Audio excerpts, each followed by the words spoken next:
বেতন, যে প্রটোকল, যে সম্মান, আবার চাকরি করা লাগে কিন্তু করতেন। পাড়া মহল্লার যে সমস্ত মসজিদের ইমামরা, মুয়াজ্জিনরা, তারা সবাই হয় পুলিশে চাকরি করে, আর না হলে কোন স্কুলে তারা শিক্ষকতা করে। বেশিরভাগ এই দুই ক্যাটাগরিতেই থাকেন। আমি সৌদিতে যে বাসায় ছিলাম, আমার বাসার পাশের মসজিদ, যে মসজিদে ৫ ওয়াক্ত নামাজ আমি জামাতে পড়ার সুযোগ পেতাম, সেই মসজিদের ইমাম সাহেব, তিনি বিরাট বড় শিল্পপতি, অনেক ব্যবসা প্রতিষ্ঠান, তার অনেকগুলো বড় বড় chain super market, Dahiya super market নাম, বিরাট নাম করা নাম। ভাইরে, ইমাম সাহেবদের অন্য বড় বড় চাকরি এবং ব্যবসা থাকার পরও মসজিদ থেকে তাদেরকে বাংলো এবং বিরাট বড় সম্মানে দেয়া হয় সৌদি আরবে। আপনি বলবেন সৌদি আরবের বেতন অনেক বেশি, বেতন অনেক বেশি এই জন্য বাড়াই অনেক বড়টা দেয়, বেতন অনেক বেশি এই জন্য টাকা, বাংলাদেশি টাকায় ১.৫ লাখ ২ লাখ দেয়, এটা হলো সেকেন্ড ইনকাম, তার ফার্স্ট ইনকাম আরেকটা আছে। তাই বলে আপনি ৫-৬ হাজার টাকা দিবেন? ঢাকা শহরে কাজের বুয়াদের বেতনও ৫-৬ হাজার টাকা নেয় অনেক বাসায়। ঢাকা শহরের কাজের বুয়ারাও মাসে ১০,০০০, ১৫,০০০ টাকা কামাই করে। ঢাকা শহরে কোন দারোয়ানের বেতন ৫,০০০, ৬,০০০ টাকা নাই, কোন পিওনের বেতন ১০,০০০ টাকা নিচে নাই। সেখানে কুমিল্লা শহরের কাছে, এটা সদর থানা এবং শহরের কাছে, এই জায়গায় ৫-৭ হাজার টাকা আজকালকার বাজারে চাউলের টাকা জোগাড় করা অত কঠিন হয়ে যায়। এই ইমাম সাহেব আবার যখন কোন একটা কাজ করতে যাবেন ইমামতির পাশাপাশি, বলবে হুজুর আমাদের দুনিয়াদার হয়ে গেছে, হুজুরদের দুনিয়ার লোভে ধরছে। এক বেটা, তার মসজিদের মুসল্লিরা ইমাম সাহেবকে এরকম খোঁচাইতে, বেতন দেওয়ার নাম নাই, ইমাম সাহেব আর কিছু বললে ডিস্টার্ব করতে। তো ওই মসজিদে একজন ভালো মানুষ ছিল, উনি বললেন হুজুর আপনাকে আমি ওই যে মুসিরা যে জুতা পলিশ টলিশ করে ওরকম একটা বাক্স কিনে দেব, সাথে রং টং যা লাগে, ডাস্টার, ব্রাশ, এগুলো সব দিয়ে দিব। আপনি ইমামতি করে মসজিদে নামাজ পড়ানো শেষ হলে মসজিদের বাহিরে এসে ওটা নিয়ে বসে যাবেন এবং মুসল্লিদেরকে বলুন ভাই আপনাদের জুতাগুলো দেন, যার যার পলিশ করা লাগে আমি করবো, আপনারা আমার টাকা দিয়ে। ইমাম সাহেব চুপ বড় বড় হয়ে গেছে, কি বলে দেবে? বলে ভাই আপনি কাজটা যদি করেন, মুসল্লিরা বাইরে হয়ে যেটা সিসি করবে, আরে হুজুরটা কি করছেন, তো ওইটাকে বলেন যে ভাই এই জুতা যদি আমার কাছে দিতে আপনার লজ্জা বোধ হয়, আপনার কাছে যদি অপমান বোধ হয়, তাহলে জুতা আমার কাছে নিয়ে আপনার নিজের গালে নিজে মারা উচিত।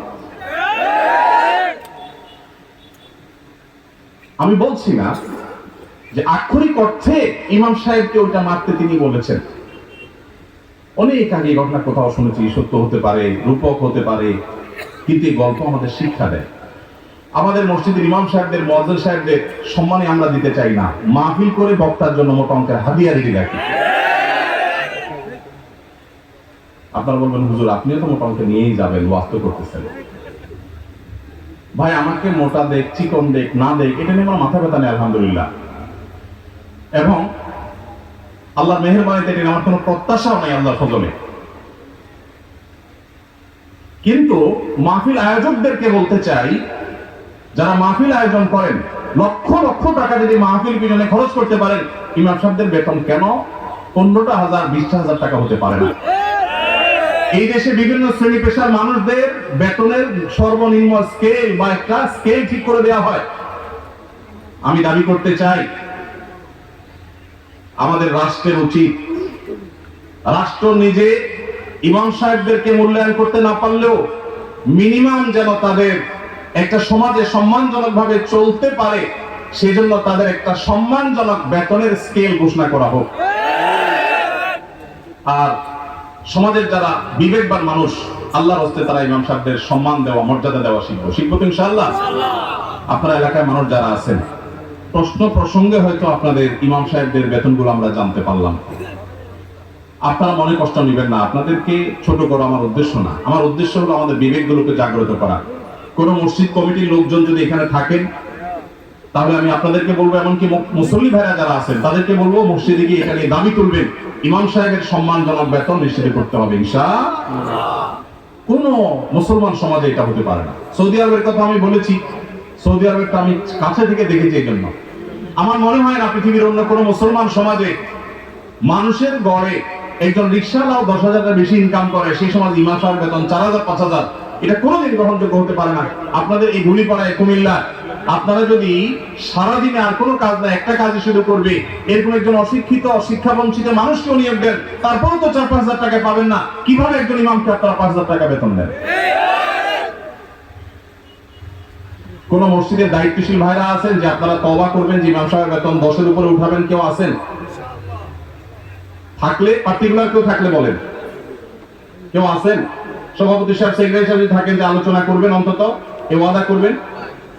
আপনি কোন মসজিদে? নাম বলেন। নোয়াগ্রাম। এখন বর্তমান বেতন কত ইমাম সাহেবের? করছেন যেহেতু জিজ্ঞেস করি।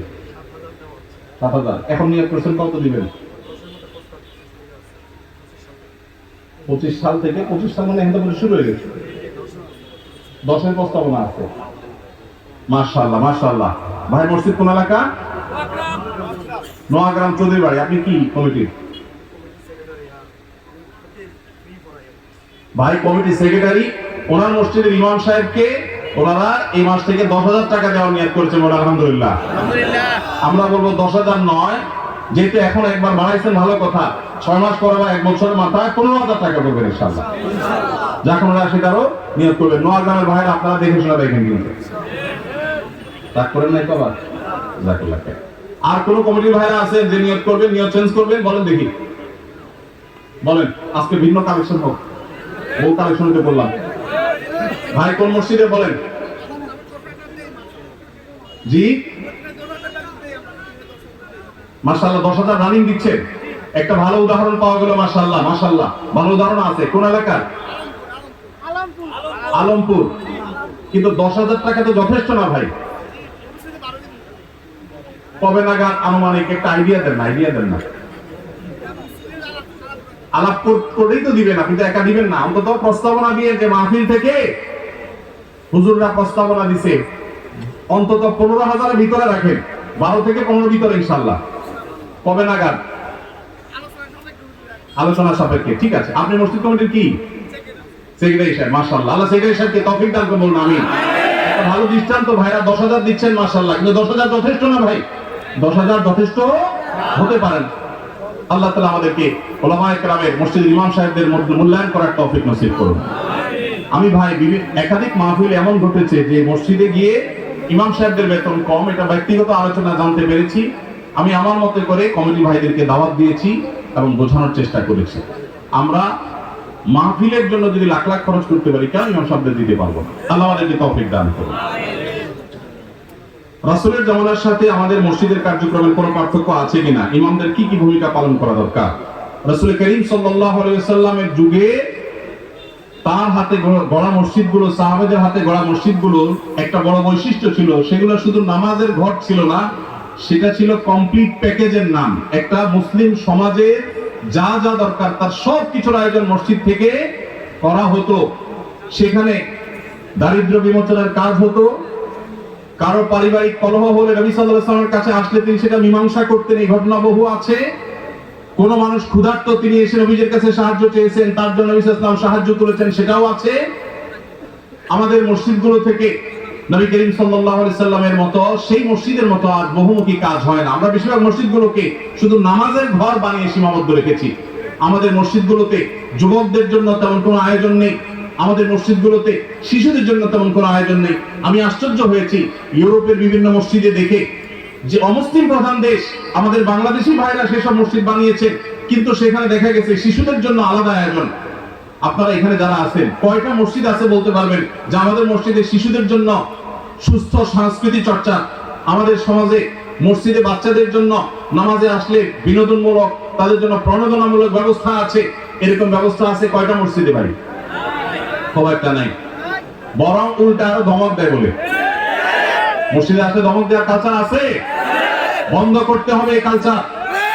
মসজিদে বাচ্চারা টুকটাক ডিস্টার্ব করলে ধৈর্য ধারণ করতে হবে, বেশি ডিস্টার্ব করলে তাদেরকে সুন্দর করে বুঝাইতে হবে, অভিভাবককে বোঝাতে হবে। আজকের শিশু আগামী দিনের মুসল্লি। নবী করিম সাল্লাল্লাহু আলাইহি সাল্লাম খুতবা দিচ্ছিলেন জুমার। হাসান বা হুসাইন রাদিয়াল্লাহু তাআলা আনহুমা দৌড়ে আসছিলেন নানার দিকে, জামা পেঁচায়া শরীরের সাথে পড়ে গেছেন। নবীজি মিম্বর থেকে নেমে দূরে গিয়ে নাতিকে কোলে নিয়ে আবার এসে মিম্বরে দাঁড়ালেন। তারপর খুতবা কন্টিনিউ করলেন। আপনার মসজিদের ইমাম সাহেব করলে চাকরির কি হাল থাকবে বলেন? চাকরি থাকবে? নবী করিম সাল্লাল্লাহু আলাইহি সাল্লামের জায়গায় আমরা যদি হতাম তো বলতাম, মেয়েকে যে বলতাম, মা অন্তত আমার খুতবার সময়টা তো ধরে রাখবা। বলতাম কি বলতাম না? আমার নবী করিম সাল্লাল্লাহু আলাইহি সাল্লাম সেরকম কথা বলেছেন বলে জানা যায় না। তিনি সিজদায় গেছেন, জামাতে নামাজে ভাই একাকী না, মসজিদে তিনি ইমামতি করছেন। তার পিঠের উপরে হাসান হোসেন যখন উঠে বসছেন, নবী সাল্লাল্লাহু আলাইহি ওয়াসাল্লাম তাদেরকে নামানোর জন্য কোনো কসরত করেন নাই। ওই অবস্থায় তিনি অপেক্ষা করছেন, সিজদার তাসবিহ বাড়াচ্ছেন, সময় যাচ্ছে। নাতি ঘোড়ায় চড়ার শখ পূরণ হওয়ার পর যখন পিঠ থেকে নামছে, তখন নবী সাল্লাল্লাহু আলাইহি ওয়াসাল্লাম মাথা উঁচু করছে। এরপরে নামাজ শেষে সাহাবারা জিজ্ঞেস করছে, হে আল্লাহর রাসূল, আজকে সিজদা একটু লম্বা হয়েছে, ব্যাপার কি? কি কোনো ওহী আসলো নাকি বিশেষ কোনো নির্দেশ কি? তখন নবী সাল্লাল্লাহু আলাইহি ওয়াসাল্লাম বললেন, সেরকম কিছুই না, আসলে নাতি পিঠের উপর উঠেছিল, আমি তাকে নামাতে চাইনি, সে নেমেছে, তারপরে তিনি নবী সাল্লাল্লাহু আলাইহি ওয়াসাল্লাম মাথা উঁচু করেছেন। আমাদের ইমাম সাহেবদের যদি নাতি তো দূরের কথা, নাতির তো মানুষের একটা আদর করে, ছেলেও যদি আসতো বা নাতির জায়গায় আরো কিছু যদি আসে পিঠের উপরে, তার পরিবারে কোনো বাচ্চা আসতো, ইমাম সাহেব চাকরি চলে যেত। ঠিক না ঠিক? ভাইরা আমার, যদি নবী সাল্লাল্লাহু আলাইহি ওয়াসাল্লামের পিঠে নাতি উঠার পর নবী সাল্লাল্লাহু আলাইহি ওয়াসাল্লাম ফাতিমা রাদিয়াল্লাহু তাআলা আনহাকে এই কথা বলার কথা হাদিসে পাওয়া যায় না যে নামাজের পর নবী সাল্লাল্লাহু আলাইহি ওয়াসাল্লাম ফাতিমা রাদিয়াল্লাহু তাআলাকে বসে বলেছেন। বললে সেটা অবশ্যই হাদিসে আসতো। নবী সাল্লাল্লাহু আলাইহি ওয়াসাল্লামের ব্যক্তিগত জীবনে যে সমস্ত বিষয় থেকে উম্মতের শিক্ষা আছে তার সবগুলো হাদিসে আসে। এরকম কোন হাদিস পাওয়া যায় না যে তিনি ফাতিমা রাদিয়াল্লাহু তাআলার কাছে যে বলেছেন, মা আমি মসজিদে ইমামতির দায়িত্ব পালন করছি, এই টাইমে তুমি নাতিকে ছেড়ে দিলা, তাকে এই টাইমটা ধরে রাখতে পারতা। নবীজি এরকম বলেছেন বলে কোনো প্রমাণ পাওয়া যায় না। এইজন্য বাচ্চাদের টুকটাক মসজিদে আসা, তাদের ডিস্টার্ব করা, এটাকে মুরব্বীরা, চাচাজিরা, বাবাজিরা আল্লাহর ওয়াস্তে হজম করে নেবেন। আপনারা যদি ধমক দেন তো মনে রাখবেন, এই বাচ্চা মসজিদ থেকে যদি দূরে সরে যায় আপনার ধমকের কারণে, সারা জীবনের জন্য আপনি গুনাহগার হয়ে থাকেন।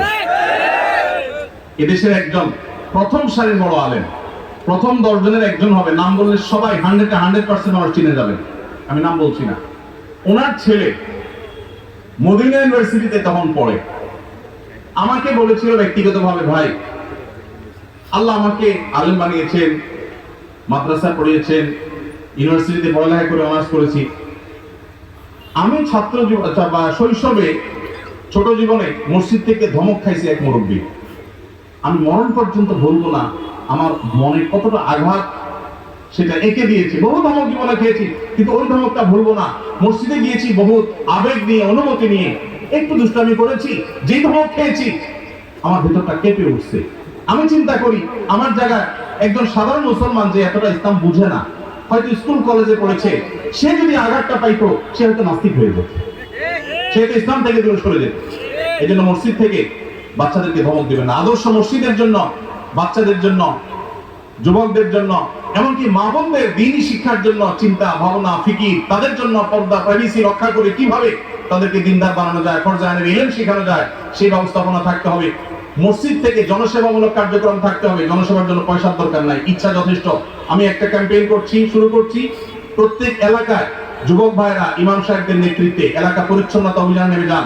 আপনার এলাকাটা সবচেয়ে ক্লিন রাখেন। প্রতিদিন একত্র নামাজের পরে 10 মিনিট করে এলাকা ভাগ করে নেন, সারের বস্তায় করে সব ময়লা গালা কুড়িয়ে এক জায়গায় এনে সেটাকে জ্বালিয়ে দেন বা শেষ করেন, এলাকাকে পরিচ্ছন্ন করেন। আরো হাজারটা কাজ করা যায় পয়সা করি ছাড়া। সামান্য একটু মেহনত করলে, পরিশ্রম করলে দেশের চেহারা আমরা পরিবর্তন করতে পারবো ইনশাআল্লাহ। আল্লাহ আমাদের সবাইকে মসজিদে নববীর মতো একটা বহুমুখী কার্যক্রম বিশিষ্ট মসজিদ আমাদেরকে করার তৌফিক নসিব করুন।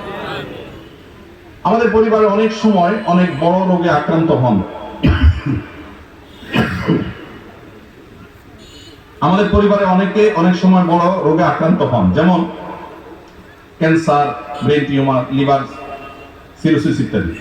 এই ধরনের রোগের চিকিৎসার ক্ষেত্রে অনেকে তার পুরো সম্পদ বিক্রি করে ফেলে, নিঃস্ব হয়ে যায়।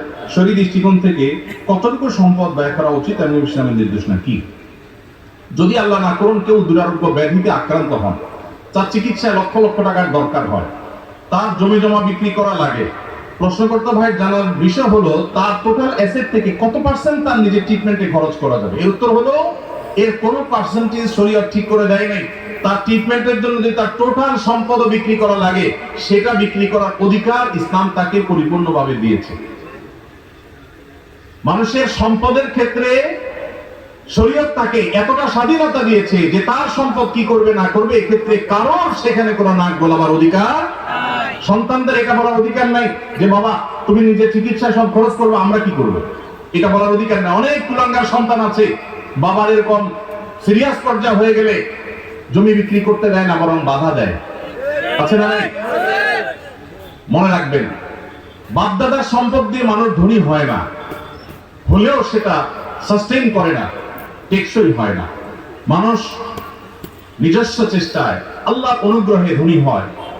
বহু বড় লোকের ছেলেরা একসময় রাস্তায় মানুষের কাছে হাত পাততে হয়। এই জন্য বাবার সম্পদ, মায়ের সম্পদ, সেগুলোর জন্য কামড়াকামড়ি করা, তাদের হক নষ্ট করা, এগুলো আমাদের মূর্খতা।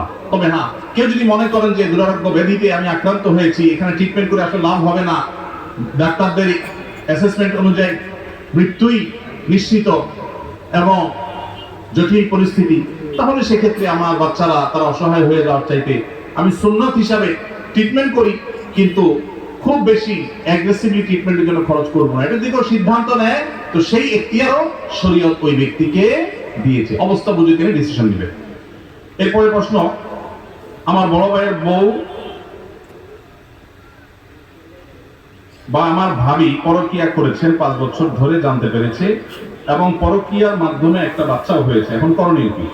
পরকিয়া এখন ঘরে ঘরে হয়েছে ভাই, জঘন্য ব্যাধিতে পরিণত হয়েছে। তো এইরকম যদি পরিস্থিতি হয়, ইসলামী শরিয়া দৃষ্টিকোণ থেকে এটা সবচেয়ে বড় জঘন্য অপরাধ হয়েছে। ইসলামী বিচার ব্যবস্থা থাকলে এর সবচেয়ে কঠিন শাস্তি হতো, যেহেতু বিচারিক ভাবে আইনগত ভাবে সেটা কার্যকর করবার সুযোগ নাই, যেহেতু ইসলামী বিচার ব্যবস্থা নেই।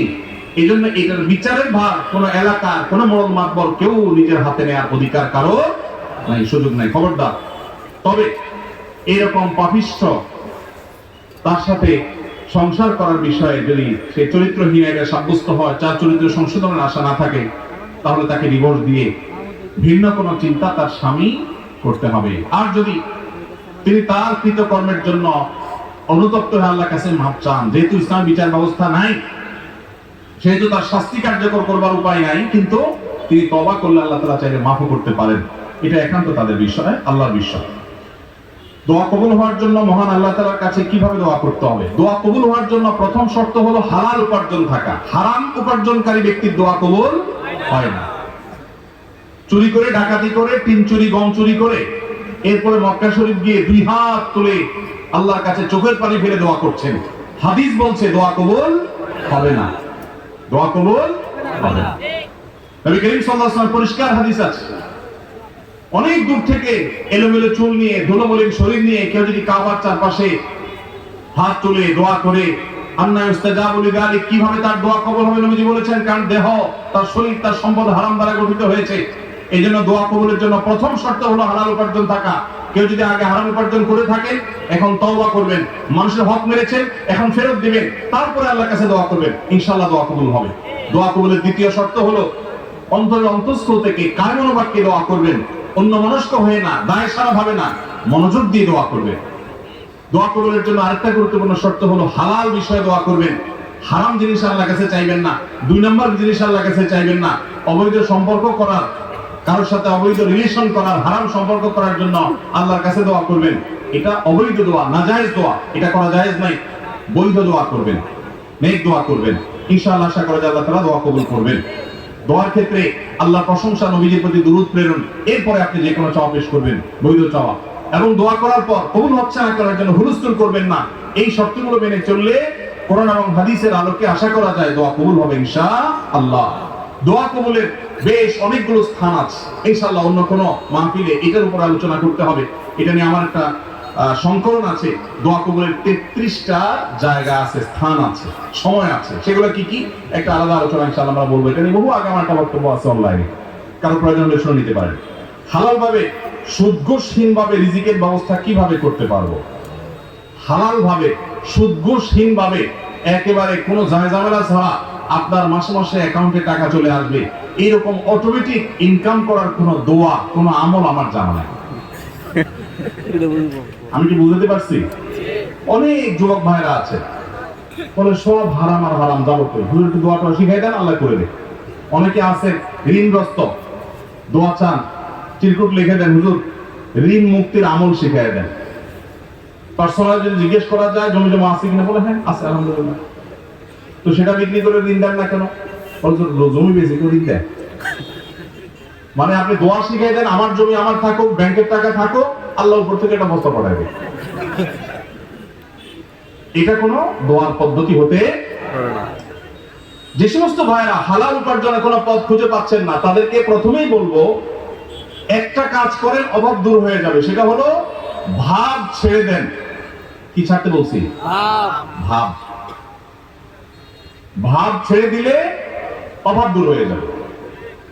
ভাব ছেড়ে দিলে অভাব দূর হয়ে যাবে। বুঝেন না কথাটা? আপনার সাথে যায় না এই কাজ, এটার নাম ভাব। এটার নাম কি? এটা আমার সাথে যায় না। আমি কিভাবে একটা শিক্ষিত ছেলে এই কাজ করি, এটার নাম ভাব। এটার নাম কি? এই ভাবের অভাবই বেশি। ভাবের অভাবই বহু লোক আছে, হাইরে কান্নাকাটি, ওরা টাকা নাই, পয়সা নাই, অভাব অভাব, বাচ্চা কাচ্চা নিয়ে চাইনিজে খাইতে গেছে, মন খারাপ। কারণ নিয়ত করছিল এবার ব্যবসার লাভের টাকা দিয়া পোলাপা নিয়ে একটু থাইল্যান্ড যাবে, হলো না, কক্সবাজার আসছে, মন খারাপ। এটা কিসের অভাবী? ভাবের অভাবী। কিসের অভাবী? ভাব ছেড়ে দিলে অভাব এমনি দূর হয়ে যাবে। আমি বিভিন্ন জায়গায় বলি, সেদিন ডুয়েটের প্রোগ্রামে বলেছি, আমি ছাত্র জীবনে 600 টাকা বেতনে ইমামতির চাকরি করেছি। আমি তখন স্ট্যান্ড করা ছাত্র। আমি তখন চট্টগ্রামে হাটাজারি মাদ্রাসা, বাংলাদেশের সবচেয়ে বড় মাদ্রাসায় ভর্তি হওয়া ছাত্র। সেই বড় মাদ্রাসার পড়াশোনা বাদ দিয়া মফস্বলের মাদ্রাসায়, জেলা পর্যায়ের ছোট মাদ্রাসায়, তার তুলনায় সেখানে গিয়ে ভর্তি হয়েছি। ঢাকা ইউনিভার্সিটি রেখে গ্রামের মফস্বলে কলেজে ভর্তি হওয়ার মতো আমি সেই কাজ করেছি। আমি সেই ছেলে 600 টাকা বেতন ইমামতি করে, বাবা যখন ব্যবসা করতে করতে দেয়ালে পিঠ থেকে গেছে, তখন চিন্তা করলাম আমার ভালো মাদ্রাসা পড়ালেখার চাইতে এই মুহূর্তে বাবার পাশে দাঁড়ানো দরকার। সেখানে গেছি, কই আলহামদুলিল্লাহ ওই অবস্থায় ইমামতি করে কয়েক কিলোমিটার সাইকেল চালিয়ে মক্তব পড়িয়ে তারপর পড়ালেখা করে 10 stand, 3rd stand, 2nd stand, 3টি স্ট্যান্ড আমার ছাত্র জীবনে আল্লাহ করার তৌফিক দিয়েছেন।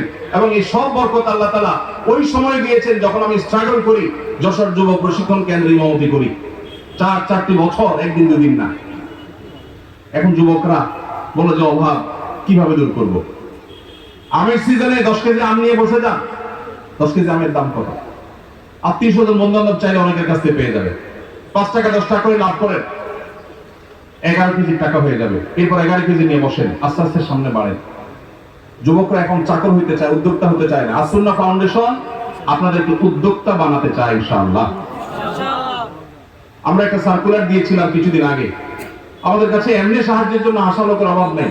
সার্কুলার দিয়েছিলাম যে যে কোনো গরিব অভাবী যুবক তরুণ যে কোনো বয়সের মানুষ, সে যদি আবেদন করে আর বলে আমার একটা দক্ষতা আছে, 100 লাখ টাকার পুঁজি হলে আমি পায়ের উপর দাঁড়াইতে পারবো, সে যদি এটা সুন্দর করে বুঝাইতে পারে, তো ফাউন্ডেশন সেটা করবে। আপনারা জেনে অবাক হবেন, এই সার্কুলার দিয়ে 1-1.5 মাস গত হয়ে গেছে, এখনো পর্যন্ত আমরা তেমন কোনো আবেদন পাইনি। ফেসবুকে ওপেন সবার জন্য, যে কেউ গুগল লিংকে ক্লিক করে দিতে পারে, কিন্তু উল্লেখযোগ্য আবেদন নাই। বেশিরভাগ যুবকই মনে করে যে একটা রেডিমেড সার্টেন অ্যামাউন্ট হয়ে গেলে আমার সব হয়ে যাবে। আল্লাহর সাথে চুক্তি করে, আল্লাহ লাখ 10 দিলে চলবে, একটা বাইক, একটা ফোন আর ইউ টাইপের একটা বিজনেস আইডিয়া, বাস। এই বোমবাং মার্কা চিন্তা করে কোনোদিন অভাব দূর হবে না। পরিশ্রমী হতে হবে, পরিশ্রমী। রাজি আছেন তো ইনশাআল্লাহ? মুসলিম তরুণ কখনো অলস হতে, নবী সাল্লাল্লাহু আলাইহি ওয়াসাল্লাম দোয়া করেছেন, আল্লাহুম্মা ইন্নী আউযু বিকা মিনাল আজজি ওয়াল কাসাল। আল্লাহ আপনার কাছে অলসতা থেকে পানাহ চাই, আমি অলস হতে চাই না। আল্লাহর কাছে দোয়া করেছেন, সেখানে আমরা অলস থাকি। কোনো কাজকে ছোট মনে করবেন না। অলস হবেন না, যেখানে যা পাবেন পরিশ্রমী হয়ে লেগে যাবেন, ইনশাআল্লাহ আল্লাহ তাআলা আপনার হালাল উপার্জনের শত পথ বের করে দিবেন। চেষ্টা করা যাবে না ইনশাআল্লাহ? ইনশাআল্লাহ। দুইটা জিনিস বলেছি, কোন কাজকে ছোট মনে করা যাবে। আমি যত বড় মানুষ হই, ছোট কাজ করতে অসুবিধা। আমি একটা ব্যবসা করার প্ল্যান অনেক দিন থেকে করছি। আলহামদুলিল্লাহ, আমি 10 বছর সৌদি আরবে প্রবাসী ছিলাম। আল্লাহ তাআলা অনেক বরকত সেখান থেকে দিয়েছেন। সেটা দিয়ে আল্লাহ তাআলা ছোট ছোট দুটি ফ্ল্যাট করার তৌফিক দিয়েছেন। 10 বছর চাকরি শেষে সৌদি আরবে এতগুলো টাকা একসাথে পাওয়া যায়, ওই ভাই জানেন। এই সবগুলো টাকা দিয়ে আল্লাহ তাআলা যে ছোট ছোট দুটি জায়গা দিয়েছেন, তার ভাগ টাকা আসে, আমার ডাল ভাত খেয়ে বাঁচা যায়। তারপর আমি ব্যবসা করতে চাই, কারণ আমি চাই যে আমার ভাইয়েরা, আমার দিনী ভাইয়েরা, তারা শিখুক যে পরিশ্রম করতে হয় হালাল উপার্জনের জন্য। অন্যের উপার্জনের পথ যেন করে সেজন্য চেষ্টা করতে হয়। এই জন্য সুদ ঘুষ ছাড়া, হারাম ছাড়া উপার্জনের পথের জন্য কায়িক পরিশ্রম শুরু করে দেন, চেষ্টা করা শুরু করে দেন। আসুন্নাহ ফাউন্ডেশন স্কিল ডেভেলপমেন্ট ইনস্টিটিউটে বেকার তরুণদেরকে প্রশিক্ষণ দেয়। প্রশিক্ষণের পর কাউকে পুঁজি দিয়ে ব্যবসা দেওয়া, কাউকে চাকরি দেওয়া, কাউকে বিদেশে চাকরির সন্ধান করে দেওয়া, এই কাজটা আসুন্নাহ ফাউন্ডেশন করছে। শত শত যুবকের জন্য করছে। ওপেন ফর অল, সামনে রমাদান উপলক্ষে স্মল বিজনেস ম্যানেজমেন্টের কোর্সের জন্য আবেদন করা হচ্ছে। দেশের যে কোনো জায়গা থেকে যে কেউ আবেদন করতে পারবে, আমাদের ফেসবুক পেজ দেখলে পাবে। আল্লাহ তাআলা আমাদের ভাইদের হালাল উপার্জনের পথ উন্মুক্ত করে দিন, বলুন আমিন। ওযু করার পর বাচ্চাদেরকে বুকের দুধ খাওয়ালে কি ওযু ভেঙে যায়? না। বুকের দুধ মায়েরা যদি বাচ্চাদেরকে খাওয়ান ওযু অবস্থায়, ওযুর কোনো ক্ষতি হবে না। কারণ দুধ এটা কোনো নাপাক জিনিস না। শরীর থেকে নাপাক জিনিস বের হলে তখন মানুষের ওযু ভঙ্গ হয়। যেহেতু মায়ের বুকের দুধ এটা কোনো অপবিত্র জিনিস না, নাপাক না, অতএব বাচ্চাকে দুধ খাওয়ালে তাতে ওযুর কোনো ক্ষতি হবে না। বোনের হক আদায় করা গুরুত্বপূর্ণ কাজ, কিন্তু যদি এমন হয় যে দুই ভাইয়ের মধ্যে একজন বোনের হক দিতে আগ্রহী, অপরজন দিতে রাজি নন, এক্ষেত্রে যিনি দিতে চান তিনি যে দিতে পারছেন না, তার জন্য গুনাহ হবে কিনা? ভাইরা আমার, এই প্রশ্ন অনেক পরিবারে একজন ভাই আল্লাহ ভীরু, তিনি বোনের হক দিতে চান, আল্লাহর ভয় আছে, কিন্তু বাকি ভাইরা দিতে চান না। কি করবেন? উত্তর হলো, যে ভাই দিতে চান তিনি বাবার সম্পদ থেকে, ধরা যাক দুই ভাই আছেন, এক বোন আছে, ওই এক বোনকে দিবেন বলে এক ভাই রাজি না, আরেক ভাই রাজি। যিনি রাজি, বাবার সম্পদ থেকে 50% করে দুই ভাই ভাগ করে নিয়েছেন। যদি এমন হয়, তো যেই ভাই দিতে রাজি তিনি তার 50%-এর মধ্যে বোনের হক কতটুকু, কোন আলেমের কাছে জিজ্ঞেস করে যে আমার ভাগে কতটুকু আছে, ততটুকু তিনি দিয়ে দিবেন। অপর ভাই যে তার ভাগের অংশটা দেন নাই, এই জন্য তিনি আল্লাহর কাছে বুঝবেন। এখন যদি আপনি মনে করেন এক ভাই যদি দিতে চাচ্ছেন, আমি কি করব? আপনার করা আছে, আপনার অংশ থেকে আপনি আপনার টুকু দিয়ে দিবেন, ইনশাআল্লাহ আল্লাহর কাছে আপনি দায়মুক্ত হয়ে যাবেন।